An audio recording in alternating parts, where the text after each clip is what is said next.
மித்ரா, உன்னை நினைச்சாலே எனக்கு ரொம்ப பெருமையா இருக்குமா. நீ கடவுள் வச்ச போட்டியிலே ஜெயிச்சிட்டம்மா. உன் புருஷனுக்காக இவ்வளவு மன உறுதியா கடைசி வரைக்கும் போராடின பாரு. கண்டிப்பா அந்த அம்மனுடைய பார்வை உனக்கு எப்பயுமே இருக்குமா.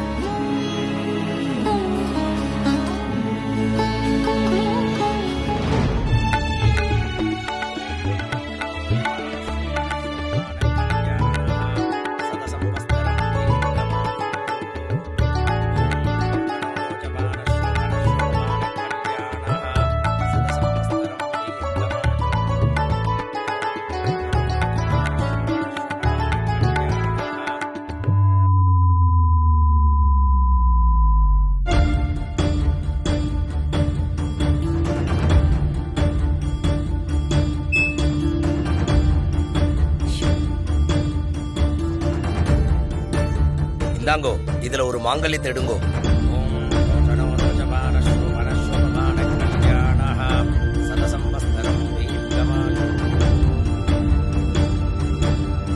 மித்ரா, நீ நினைச்சதை சாதிச்சுட்ட.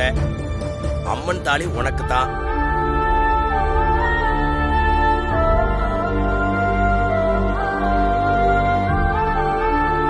நான் போய் எடுத்துட்டு வரேம்மா.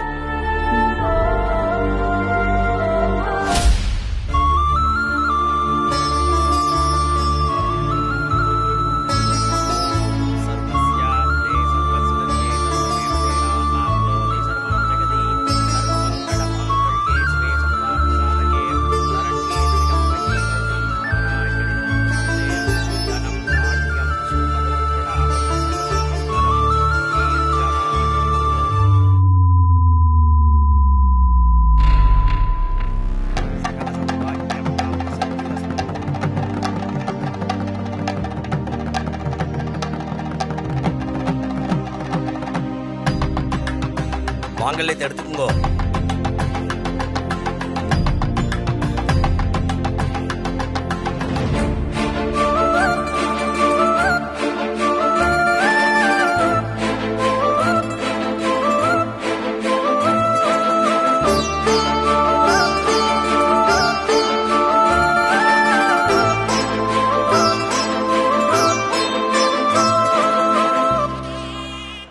சகலவாத்தியம்.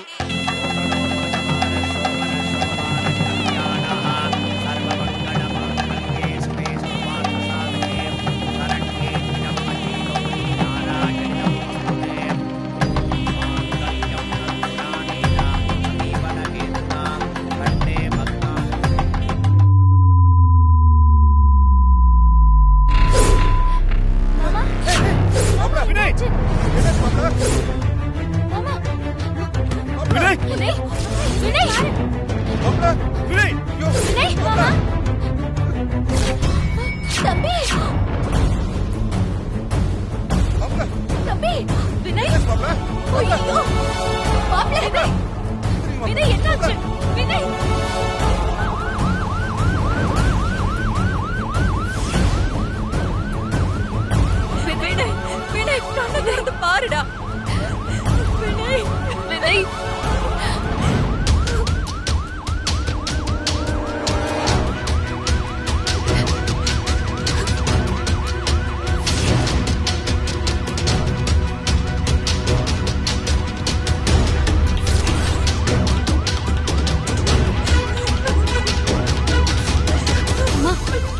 அழாதீங்க, வினைக்கு ஒண்ணும் ஆகாது.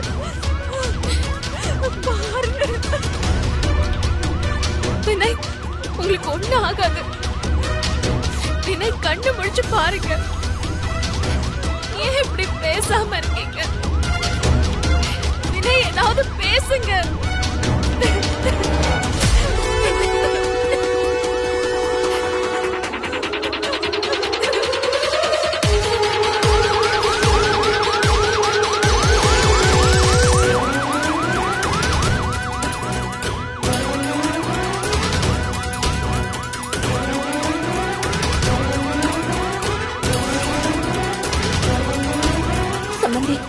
மாப்பிளைக்கு என்னாச்சு? சொல்லுங்க சம்மந்தி, மாப்பிளைக்கு என்னாச்சு? அவர் நல்லா தானே இருந்தாரு, ஏன் திடீர்னு இப்படியாச்சு? சம்மந்தி, எதா இருந்தாலும் ஹாஸ்பிட்டல் போய் பேசிக்கலாம்.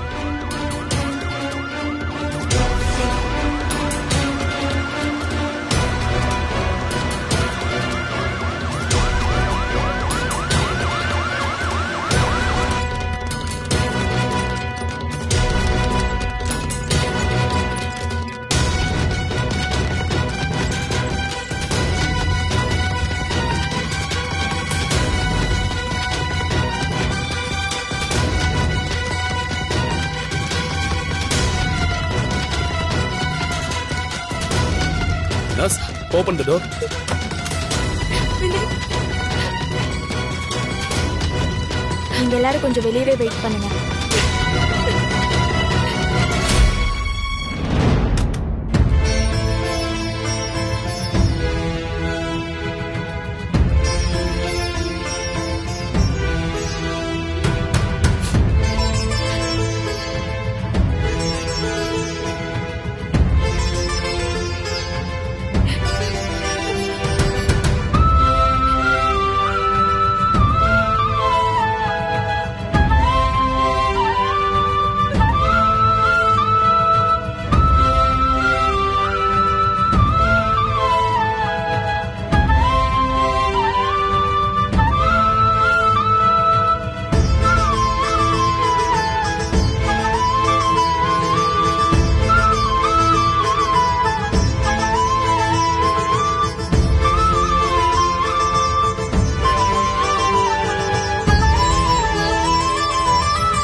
Nurse, டாக்டர் ரமேஷ் உடனே வர சொல்லுங்க. ஓகே சீக்கிரம். டாக்டர். இருமா, இருமா. டாக்டர்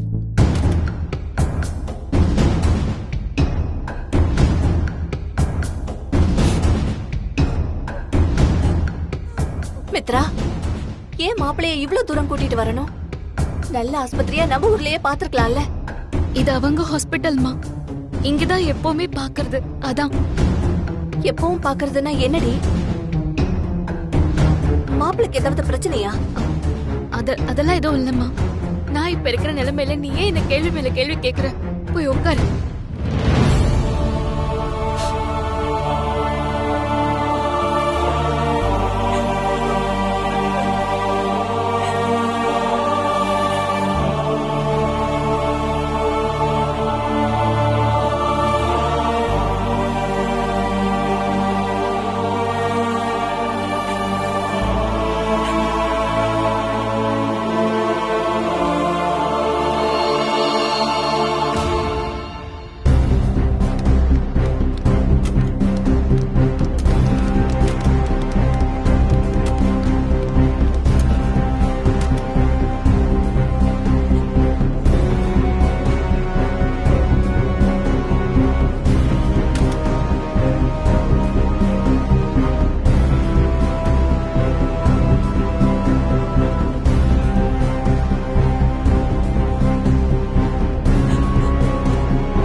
தீபா, ஒரு நிமிஷம் இரு மித்ரா.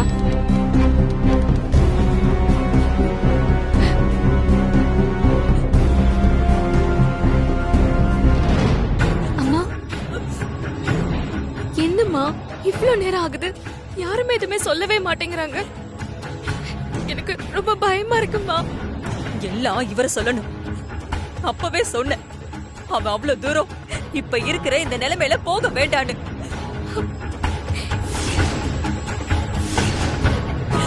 சொன்னா எங்க கேட்டான் அவன்? முழுசா ஓ பேச்சல கேட்டுட்டு போனா. இங்கே இருந்திருந்தா ஒழுங்கா என் பையனை முன்னாடியே ஹாஸ்பிட்டல்ல சேர்த்திருக்கலாம். ஐயோ ஆண்டவா, இப்ப இப்படி ஆயிப்போச்சு.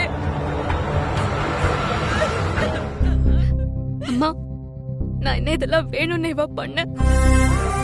அம்மன் தாலி கிடைச்சா வினைக்கு எதுவும் ஆகாது, நல்லா இருப்பாருன்னு நினைச்சேன்.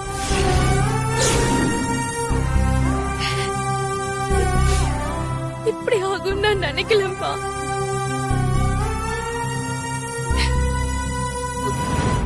என்னங்க, என்ன நடக்குதுங்க? எனக்கு ஒண்ணுமே புரியல. நான் என்னமோ மாப்பிளைக்கு சின்ன மயக்கம் தான் நினைச்சேன். நானும் அதான் நினைச்சோம்மா. அவங்க நம்ம ஊர் ஆஸ்பத்திரியில பார்க்காம சென்னைக்கு ஏன் கூட்டு வந்திருக்காங்க? டாக்டர்ஸ் எல்லாம் வேற ரொம்ப பரபரப்பா உள்ளேயும் வெளியும் போயிட்டு வந்துட்டு இருக்காங்க.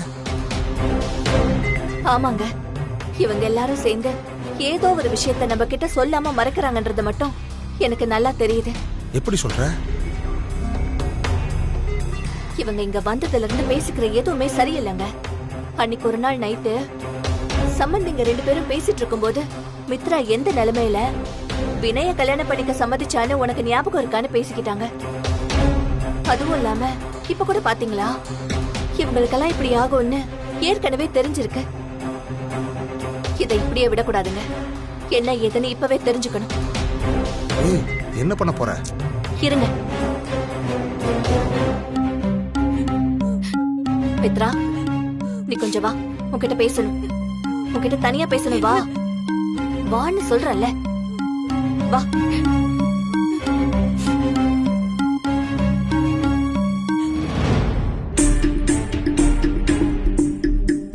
வா.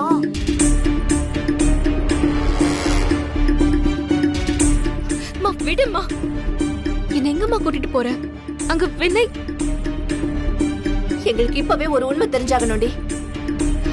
இந்த நேரத்துல உனக்கு என்ன உண்மை தெரியணும்? என்ன கேளு. இங்க என்னடி நடக்குது?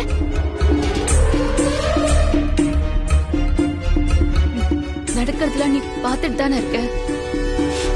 அப்புறம் என்ன? எனக்கு எல்லாம் தெரியும்டி. சம்மந்தி அன்னைக்கு பேசிட்டு இருந்ததை நான் கேட்டேன். மாப்பிளைக்கு உண்மையா என்ன தாண்டி பிரச்சனை சொல்லு.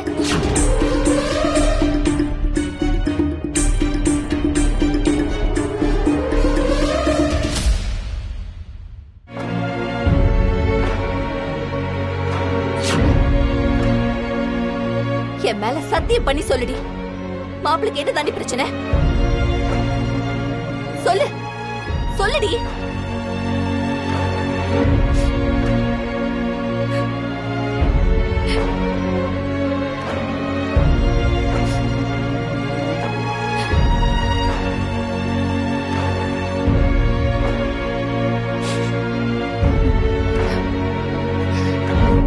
வினய்க்கு கேன்சர்.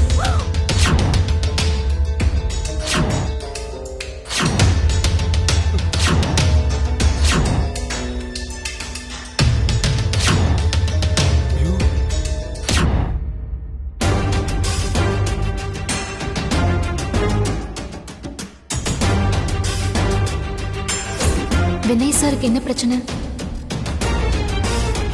கேன்சர்.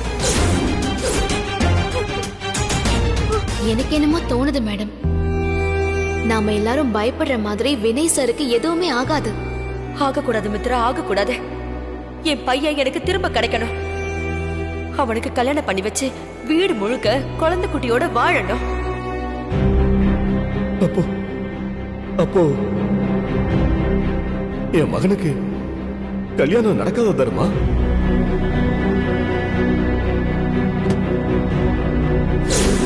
வினய் சார் நான் கல்யாணம் பண்ணிக்கிறேன்.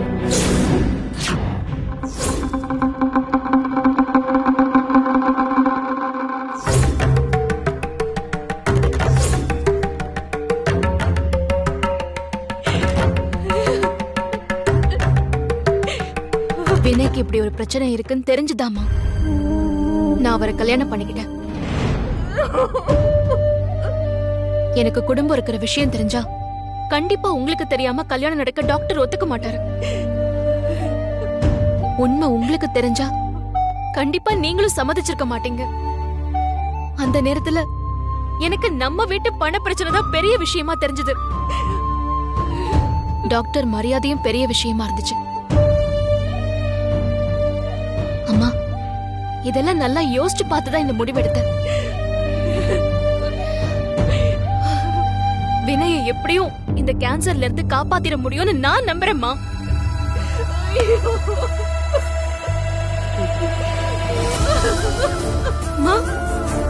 அப்பா, நம்ம பொண்ணுக்கு இப்படி ஒரு நிலைமை வர்றதுக்கு நாமளும் ஒரு காரணமா போயிட்டோமே உமா. என் பொண்ணு வாழ்க்கை இந்த மாதிரி பாலு கிடத்துல விழுந்த மாதிரி ஆயிடுச்சே. ஐயோ, நான் இப்ப என்ன பண்ணுவேன்? ஏடி பாவி மகளே, இப்படி உன் வாழ்க்கைய பணைய வச்சுதான் எங்க உயிரை காப்பாத்தணும்னு உனக்கு என்ன தலை எழுத்தாடி? இதுக்கு நாங்க செத்தே போயிருக்கலாமேடி. ஏடி இப்படி பண்ண? ஏன் இப்படி பண்ண சொல்லுடி. எதுக்கு இப்படி பண்ண? எங்களுக்காக உன் வாழ்க்கையை நீ அழிச்சுப்பியா? சொல்லுடி, சொல்லு.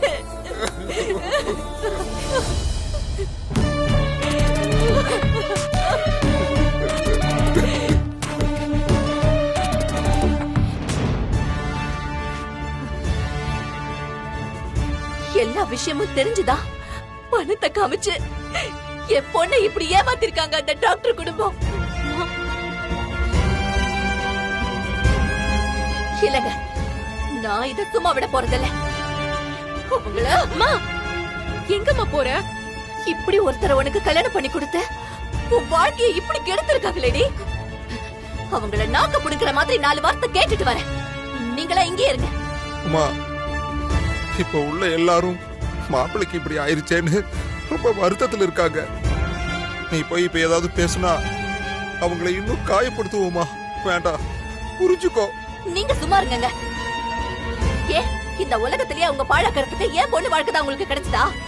அவங்கள அம்மா விடு. ஏய், உமா, உமா சொல்ல கேளுமா. உமா,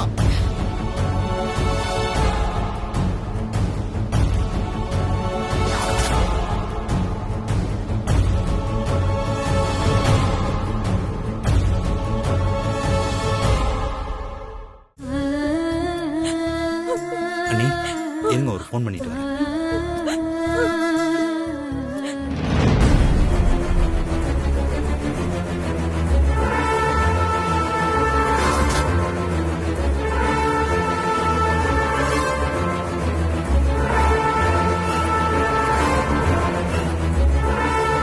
ஏங்க, என்னங்க இது?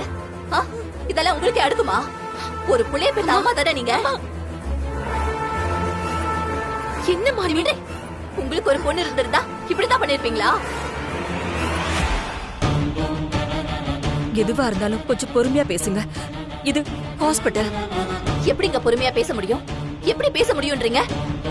உங்க பையனுக்கு இப்படி ஒரு பிரச்சனையை வச்சுக்கிட்டு தான் அவருக்கு பொண்ணு பாத்தீங்களாக்கும்? அதுக்கேத்த மாதிரி என் பொண்ணு வந்து சிக்கிட்டான்னு அவளை பிடிச்சு உங்க பையனுக்கு கட்டி வச்சு அவ வாழ்க்கைய சேர்த்து இப்படி பாழாக்கிட்டீங்களே. உங்களுக்கெல்லாம் மனசாட்சின்னு ஒண்ணு இருக்குதா இல்லையா? ஐயோ அம்மா கொஞ்சம் பொறுமையா இரு. ஏன் இப்படி கத்துற? எல்லாரும் பாக்குறாங்க பாரு. ப்ளீஸ் விடு. பாத்தா பாத்துட்டு போட்டோண்டி. இவங்க செஞ்ச காரியம் அப்படி. இப்படி தன் பையன் ரொம்ப நாளைக்கு உயிரோட இருக்க மாட்டான்ற விஷயம் தெரிஞ்சும் இன்னொரு பொண்ணு வாழ்க்கைய பணைய வச்சிருக்காங்களே. இவங்களுக்கெல்லாம் குற்ற உணர்ச்சி இருக்காதா? நாளைக்கு ஏதாவது ஒண்ணுனா உன் வாழ்க்கைக்கு யாரை பதில் சொல்லுவா? இவங்க சொல்லுவாங்களா? ப்ளீஸ் மா. அம்மா, நான் உங்களுக்கு கெஞ்சி கேட்டுக்கிறேன். ஏற்கனவே நான் என் பையனை நினைச்சு நொந்து போயிருக்கேன். கொஞ்சம் அமைதியா பேசுங்க. இதென்னங்க வம்பா போச்சு? ஊர் உலகத்துல உங்களுக்கு மட்டும்தான் அதிசயமா புள்ள இருக்கிற மாதிரி. எனக்கும் அதே வலிதாங்க. என் மகளை இப்படி ஏமாத்தி அவ வாழ்க்கையை கெடுத்துட்டீங்களே.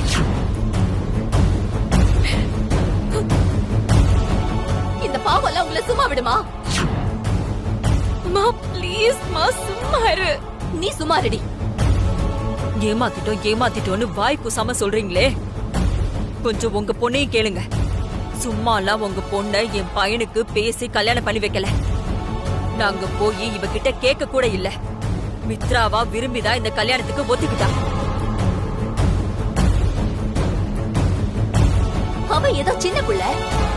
அவ அப்ப இருந்த சூழ்நிலைக்கு அப்படி ஒரு முடிவு எடுக்கிறானா பெரியவங்களான நீங்க தானே சொல்லி இருந்திருக்கணும். இதெல்லாம் சரி வராது, இந்த முடிவு தப்புன்னு. அத விட்டுட்டு அவ வந்து நின்னு சரின்னு சொன்னாலாம். இவங்களும் கொஞ்சம் கூட யோசிக்காம நோயில சாக போறவருக்கு எவ்வளவு ஒரு பாவி பெத்த மகளை கட்டி வச்சுட்டாங்களா.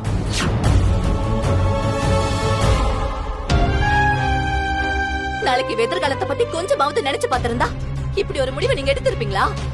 ஐயோ, பெத்த வயிறு பத்திட்டு எரியுது. ப்ளீஸ் நிறுத்துமா ப்ளீஸ். டேய், நீ சுமாரி. நீங்க எப்படியோ போங்க. உங்களால இனியும் என் மக வாழ்க்கை பாழாகிறத என்னால பார்த்துட்டு சும்மா இருக்க முடியாது.